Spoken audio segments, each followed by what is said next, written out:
नमस्कार। आज इतिहास विमर्श में एक बार फिर मैं आपके साथ हूं। आज हम बात करेंगे मध्य प्रदेश में लागू नई शिक्षा नीति के बारे में।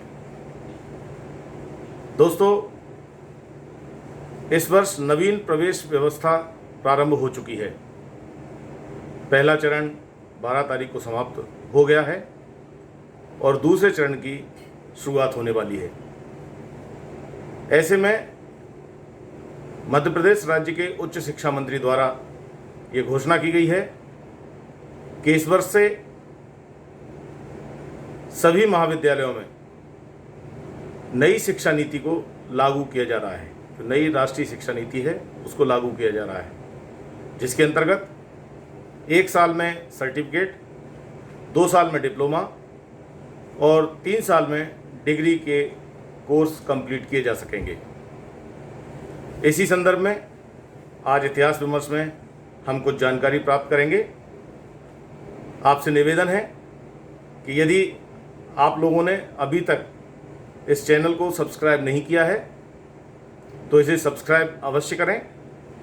इस चैनल पर हम समय समय पर महत्वपूर्ण जानकारियां आपके लिए लाते रहते हैं। ये जानकारियां आपको सबसे पहले मिलें, इसके लिए आप सब्सक्राइब करने के साथ साथ बेल आइकन भी दबाएं और उसमें ऑल के ऑप्शन पर उसको कंप्लीट करें, जिससे सारी सूचनाएं आपको सबसे पहले प्राप्त हों।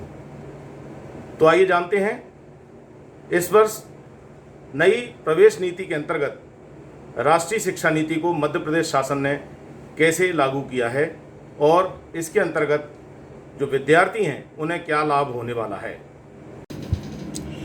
दोस्तों, जैसा कि हम जानते हैं कि मध्य प्रदेश में नई शिक्षा नीति के प्रावधानों को इसी वर्ष प्रथम वर्ष की प्रवेश नीति के अंतर्गत लागू किया जा रहा है।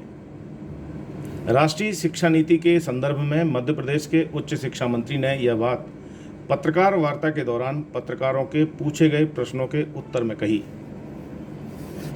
मध्य प्रदेश ऐसा पहला राज्य है जहां राष्ट्रीय शिक्षा नीति के क्रियान्वयन के लिए कार्य योजना तैयार कर ली गई है। राज्य सरकार का पूरा ध्यान उच्च शिक्षा को अधिक जॉब ओरिएंटेड बनाने पर है। इसलिए इस वर्ष नवीन प्रवेशित विद्यार्थियों के लिए सर्टिफिकेट, डिप्लोमा एवं व्यावसायिक पाठ्यक्रम तैयार किए जा रहे हैं। इस वर्ष प्रदेश के महाविद्यालयों में 177 डिप्लोमा एवं 282 सर्टिफिकेट कोर्स प्रारंभ किए जा रहे हैं। उच्च शिक्षा विभाग द्वारा इस वर्ष 79 विषयों में प्रथम वर्ष के पाठ्यक्रम तैयार किए गए हैं, जिसमें विद्यार्थियों को वैकल्पिक विषय चुनने का अवसर दिया जाएगा।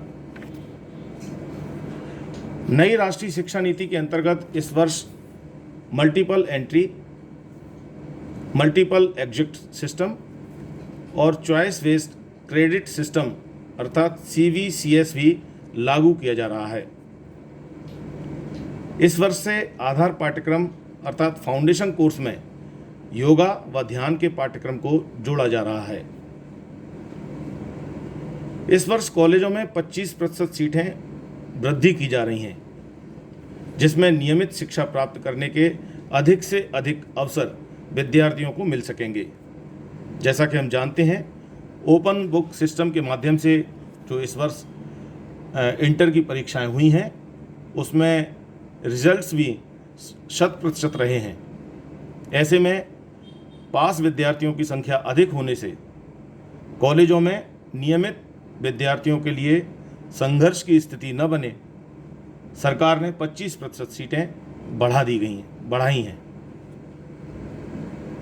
उच्च शिक्षा विभाग द्वारा मध्य प्रदेश भोज मुक्त विश्वविद्यालय को अन्य विश्वविद्यालयों के साथ जोड़कर दूरस्थ शिक्षा को बढ़ावा देने के लिए भी कार्य योजना तैयार की है। साथ ही साथ इस वर्ष प्रत्येक महाविद्यालय को एक गांव गोद लेने के लिए लक्ष्य बनाया गया है, जिससे गांव-गांव तक उच्च शिक्षा का संदेश प्रभावी ढंग से पहुंचाया जा सके। तो साथियों, इसी प्रकार की और सूचनाएं आपको समय समय पर मिलती रहें। इसके लिए यदि आपने अभी तक इतिहास विमर्श के इस चैनल को सब्सक्राइब नहीं किया है तो आप सब्सक्राइब अवश्य करें और साथ ही बेल आइकन भी दबाएं अगर आपको इतिहास विमर्श की इस YouTube चैनल पर जानकारियाँ अच्छी लगती हैं तो आप इसे लाइक भी करें और अपने महत्वपूर्ण सुझाव भी कमेंट्स बॉक्स में जाकर हमें अवश्य